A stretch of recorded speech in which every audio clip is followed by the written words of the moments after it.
you ever watched an episode of the reality show Undercover Boss? The owner or CEO goes in disguise as a regular employee to see what really goes on within their company. The leader often sees things that need to change. More than once I've heard the lament, "If only someone had told me." This show proves a natural law of leadership. People at the top of an organization or a nation live in a bubble. Feedback is the breakfast of champions. Ken Blanchard wrote these insightful words in his groundbreaking book, The 1-Minute Manager. Allow me to add value to Mr. Blanchard's often shared wisdom that relates to your workplace culture. Honest feedback is the key for making your invisible visible.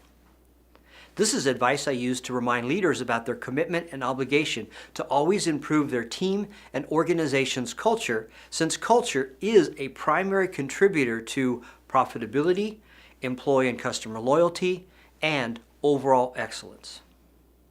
What is meant by the invisible? I will let Bob explain what this concept means in his own words. "I painfully realized too late that I was not the good leader I thought I was.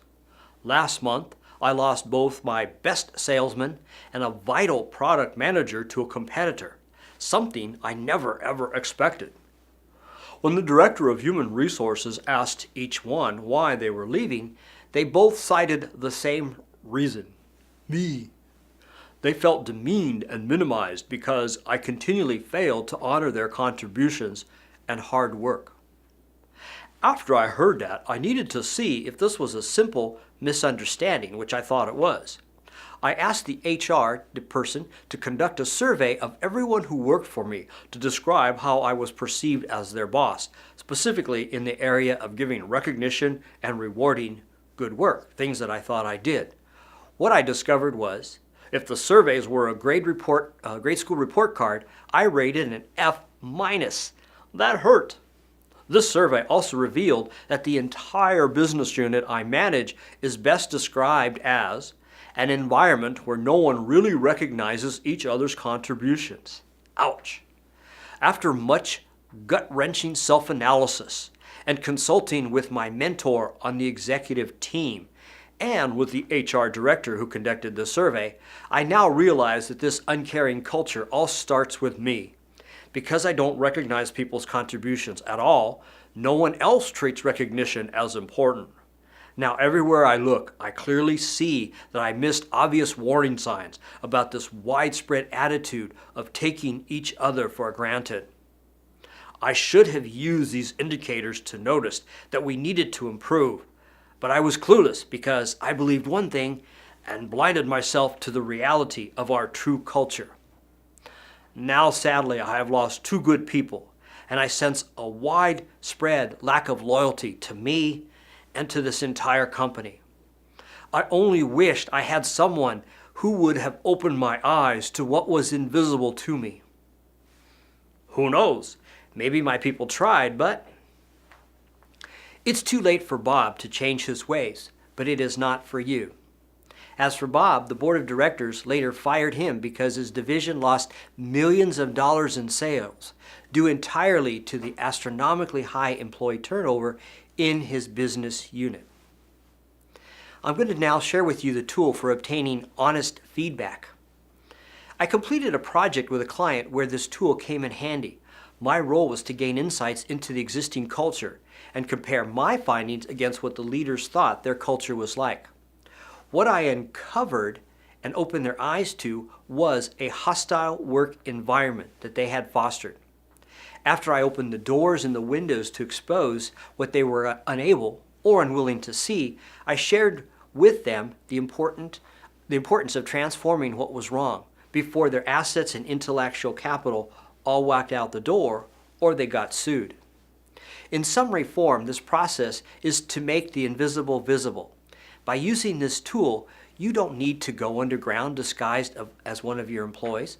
So very quickly, I will go through the steps. Step 1, have a professional facilitator who is objective and not invested in your corporate culture conduct a face-to-face survey of a high percentage of your employees.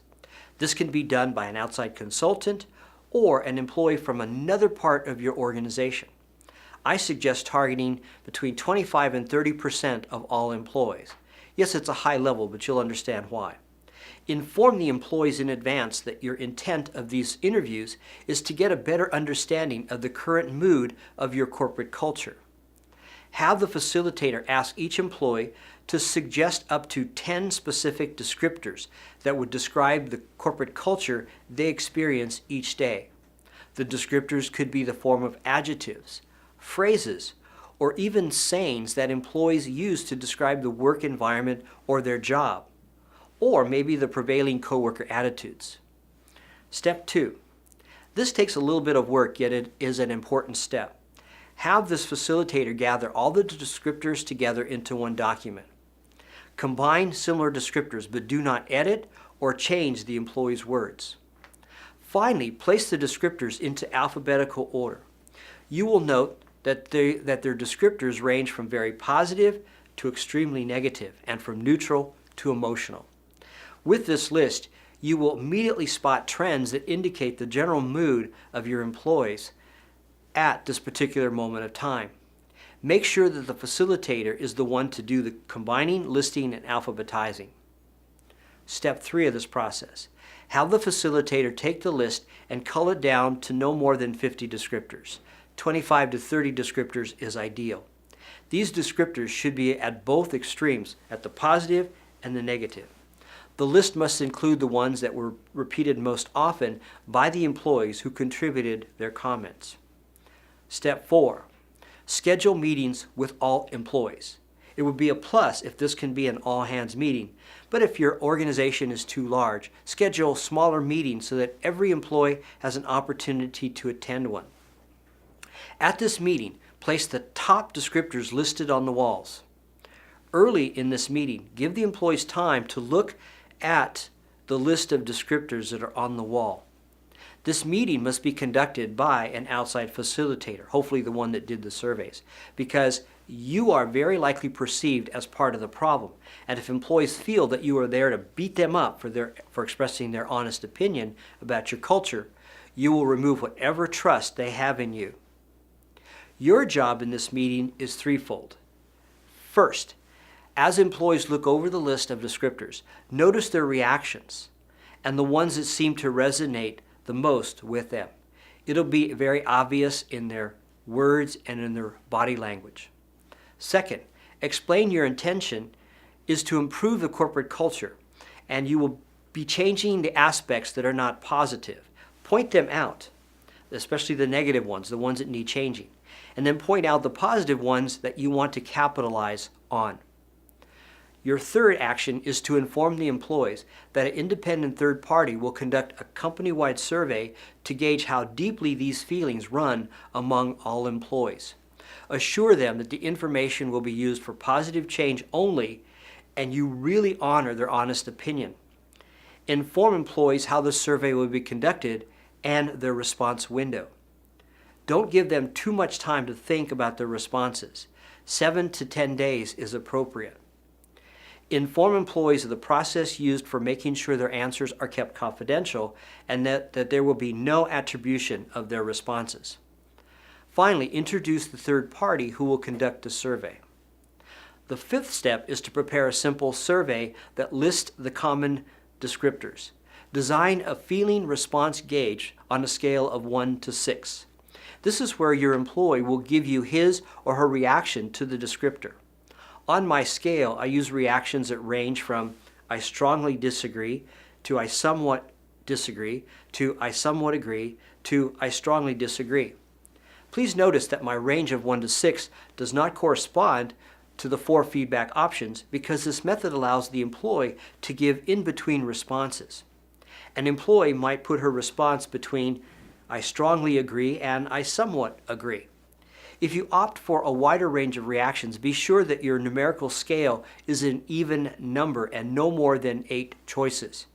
An even scale prevents the employee from taking a I'm not sure position, such as sitting on the fence between agreeing and disagreeing with a descriptor. Allow the responders to opt out of answering All of them, because there will be some words they like and some words they don't care about. Employees will self-select the ones that are most meaningful to them. Step 6. Once the deadline has passed for the surveys to be completed, ask the independent collector to provide you with a report that summarizes and compiles the various numerical responses for each of the descriptors. You want to concentrate your attention to the outliers, those descriptors that are on the extremes of each end of the feeling spectrum. If you use the scale of 1 to 6, the descriptors that are in the 2.5 to 4.5 ranges are not the ones you need to be concerned about right now. The descriptors scoring at the extremes in the high 5s, 6s, or the low 1s to 2s, you need to accept as fact and do something about. In this report, you now have the honest feedback that you need to understand what your culture is currently like.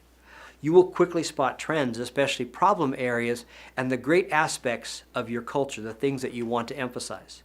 Now realize, no culture is perfect, and no culture is entirely flawed. So you will have good and bad descriptors, and my hope is that overall, people are only slightly displeased with the problems and very satisfied with what is working well. The final step is step 6.5. The most critical action you must now take with this information is to institute positive changes quickly. You now have that breakfast of champions feedback from the invisible parts of your organization about the story that employees enact each day. You must make these changes a priority because I guarantee this will occur soon after the survey's completion. The first time an employee is reprimanded for an inappropriate behavior, the rumor mill will say, "John is being penalized for being honest. Watch out."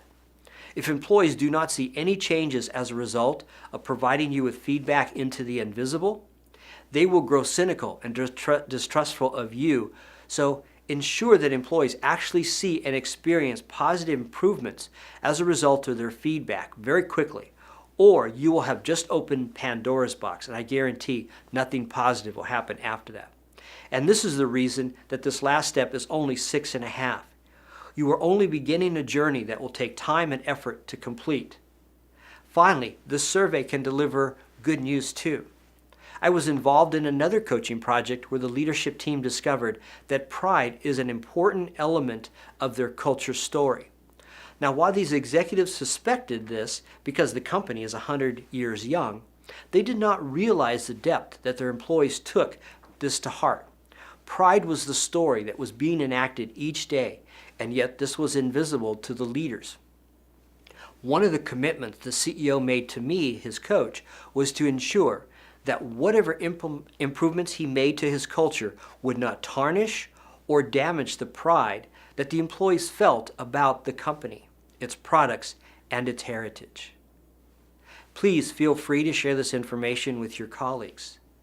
Send me your questions about the critical topics of leadership and culture.